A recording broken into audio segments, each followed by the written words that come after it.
Olá, seja bem-vindo, seja bem-vinda. Neste vídeo eu quero explicar um pouco sobre a minha trajetória profissional, sobre a minha história para que vocês me conheçam e compreendam, dentro do contexto, por que eu decidi agora fazer a transição para a advocacia internacional. Isso é importante para que vocês entendam também o caso de vocês, a situação particular de vocês, até para saber se é possível também aplicar a advocacia internacional na sua vida como profissional, como advogado ou como advogada. Bom, eu me formei em 1995 aqui em Brasília e desde 1997 eu comecei a carreira docente. Eu comecei a dar aula numa faculdade de Direito, inclusive na mesma faculdade onde eu me formei aqui em Brasília, no UniCeub. Naquela época não se exigia ainda especialização para ser professor. Eu comecei sendo professor orientador no Núcleo de Prática Jurídica. Mas depois, com as instruções normativas do MEC, passou-se a exigir que todo professor universitário teria que ter, no mínimo, uma especialização. Então eu fiz a minha primeira especialização em 2000, que foi o Direito Processual Civil. Logo em seguida, eu já estava dando aula em várias outras faculdades, inclusive cheguei a dar aula em 2 ou 3 faculdades ao mesmo tempo. E também já estava preocupado com a questão dos meus estudos, da minha qualificação, porque o MEC também em seguida passou a exigir que todos os professores tivessem no mínimo um mestrado. Muito bem, naquela época a minha principal renda já era como docente, como eu falei aqui para vocês, eu praticamente gastava todo o meu tempo como professor. E ainda mais quando eu assumi a coordenação do Núcleo de Prática Jurídica de uma faculdade de Direito, 40 horas semanais. Então, obviamente que não sobrava tempo para me dedicar exclusivamente à advocacia. E aqui vai a primeira dica. A advocacia, ela é ciumenta, ela não aceita concorrência. Você tem que se dedicar exclusivamente à advocacia em tempo integral para que as coisas comecem a dar certo, os clientes comecem a aparecer e que você comece a ganhar dinheiro. Eu não conhecia essa regra naquela época, por isso que eu não ganhei muito dinheiro nessa época e não conquistei muitos clientes. Até porque a minha renda principal, e nessa época eu já estava casado, já tinha filhos pequenos, a minha renda principal era como professor universitário e coordenador do curso de Direito. Muito bem. Então, durante 23 anos eu fui docente. Parei em janeiro de 2019.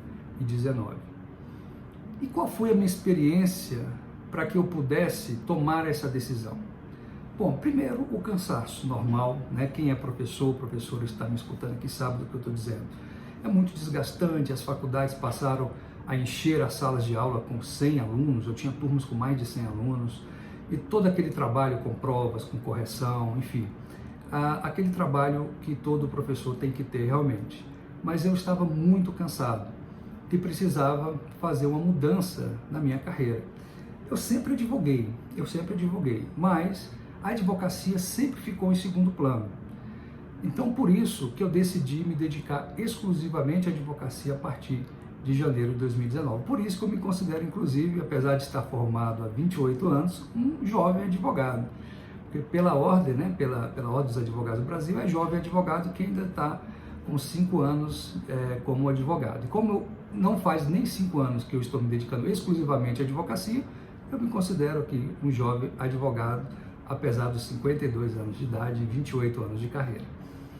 Bom, pessoal, mas como é que foi essa experiência de eu conhecer a advocacia internacional?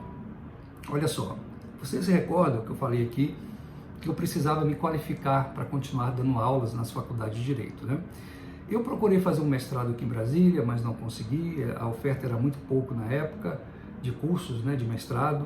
Então eu decidi aplicar para um mestrado na Espanha, em Madrid, e fui selecionado por 2 universidades, a Universidade Carlos III de Madrid e a Universidade Complutense de Madrid. Eu escolhi a Universidade Carlos III porque eu queria fazer exatamente na área de Direitos Humanos e Direitos Fundamentais. Então, em 1995, eu me mudei para Madrid, fiquei 1 ano estudando, fazendo o mestrado. Em 2009, eu concluí o mestrado com a defesa da tese e em, salvo engano, 2011, eu consegui convalidar o título aqui no Brasil, na Universidade Federal de Pernambuco. Naquela época, quando eu estava lá em Madrid, eu percebi que havia um nicho muito grande de clientela, de brasileiros que estavam lá, legais ou ilegais, mas que precisavam muito do apoio de alguém, de um advogado no Brasil, para fazer legalizações de documentos, né, de resolver os problemas jurídicos que haviam deixados aqui no Brasil. Então, eu percebi que havia um nicho aí. Naquela época, eu já tinha, por exemplo, feito um contrato com um coworking ali em Madrid para atender os clientes. Naquela época não tinha Instagram ainda, não tinha Facebook, era o Orkut, não sei quem lembra aí do Orkut, existiam várias comunidades de brasileiros que moravam na Espanha, em Madrid, eu fiz várias divulgações lá, e ali eu já percebi realmente que havia uma possibilidade de atuar nessa área.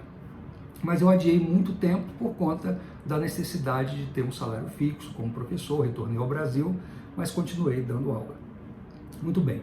Agora que eu estou me dedicando exclusivamente à advocacia, eu decidi me dedicar à área internacional e comecei a fazer um planejamento. Como é que foi esse planejamento? Eu decidi pesquisar, primeiro, qual é a quantidade de clientes, qual é o nicho, né, que teria nesta área, porque eu estaria advogando inicialmente para brasileiros residentes no exterior, para imigrantes brasileiros. Então eu fiz uma pesquisa e descobri que no exterior existe aí pelo menos 4,5 milhões de brasileiros residindo no exterior. Então, eu falei, bom, é um número razoável de pessoas, né? Claro, não é assim um número tão grande quanto a quantidade de brasileiros, né? Obviamente, que tem no Brasil, ou seja, a probabilidade de ser contratado por uma outra área de família, criminal, trabalhista, é muito maior.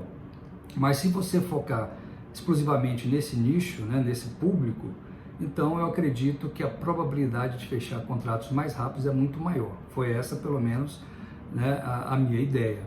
Então, através desta pesquisa, quando eu cheguei a essa conclusão, e depois eu fui buscando qual o país onde tem mais brasileiros. Estados Unidos, saiu inclusive recentemente a estatística, tem 1.900.000 brasileiros nos Estados Unidos, depois de Portugal 360 mil, né, e outros países da Europa com muitos brasileiros precisando de um advogado. E aí depois eu fui pesquisar quais são as ações, o que eu poderia oferecer para esses brasileiros, que pudesse fazer com que eles me contratassem como advogado. Então, o carro-chefe, ou seja, a área, toda advocacia, gente, todo advogado precisa ter um nicho de sustentação, ou a área de sustentação, que é aquela área, aquela ação, aquela área em que ele vai receber honorários recorrentes e que vai sustentar a sua própria vida, com o seu pagamento das suas despesas pessoais e também do seu escritório. Daqui a pouco eu explico, inclusive, que você não precisa de escritório para poder advogar na área do direito internacional, da advocacia internacional. Mas, enfim, essa área de sustentação econômica do seu escritório, ela é muito necessária. Mas para que você tenha essa área de sustentação, que ela funcione, você precisa ter primeiro dinheiro para investir. Por isso que é importante que você se programe, né, que você faça um planejamento financeiro também para poder começar na área da advocacia internacional, inclusive em qualquer área do direito, não só na advocacia internacional. Bom, então eu fiz uma pesquisa e selecionei algumas causas. Eu fui para a internet, fui buscar nos tribunais, em jurisprudências, né, tudo que envolvia os brasileiros no exterior. Que tipo de ações eles poderiam se interessar a essas pessoas, a esse nicho específico, né? Então eu descobri, por exemplo, a ação de homologação de sentença de divórcio estrangeiro aqui no STJ, descobri uma ação tributária para acessar o desconto de 25% do imposto de renda que são cobrados apenas dos brasileiros aposentados que vivem no exterior. Eu atuo na área de direito previdenciário, eu sou especialista em direito previdenciário. Comecei a fazer testes para oferecer planejamento previdenciário para os brasileiros que residem no exterior, porque a maioria dos brasileiros que estão lá deixaram muitas contribuições aqui para o INSS. E muitos deles talvez não fossem mais utilizar, porque não vão retornar mais ao Brasil. Eu, inclusive, conversei com alguns brasileiros, eles falavam para mim, doutor, eu não tenho mais interesse. Eu falava para eles, poxa, mas você vai deixar 10 anos de contribuição de graça para o governo, por que você não aproveita esse tempo, contribui mais alguns anos para você se aposentar aqui também no Brasil e para você ter 2 aposentadorias, no país onde você vive e agora está trabalhando, e também no Brasil, para você garantir pelo menos um salário mínimo, né, de aposentadoria. Então, eu percebi que eles começaram a entender, a compreender realmente que era algo muito importante, né? para eles também continuar contribuindo e fazer o planejamento previdenciário.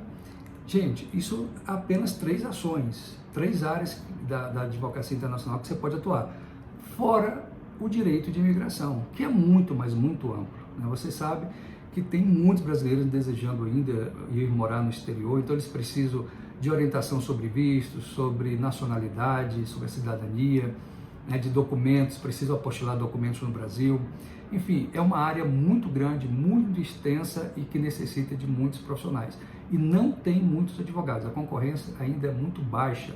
Eu sei disso porque eu faço anúncio no Google e aí lá a gente tem a ideia, né, da concorrência, de quantos anúncios existem, e eles são muito poucos mesmo.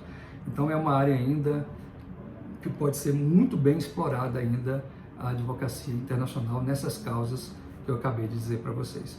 Bom, nos próximos vídeos eu vou explicar com mais detalhe, e aí eu vou explicar como que você pode advogar de forma online, sem precisar montar um escritório de advocacia, você pode trabalhar sozinho, sem sócio, e como você cobra, como você vai precificar o seu trabalho, como que você vai cobrar, como é que você vai receber esse dinheiro em euro, em dólar, em reais, né? Então, assim, é muito importante que vocês nos acompanhem nos próximos vídeos. Eu aguardo vocês.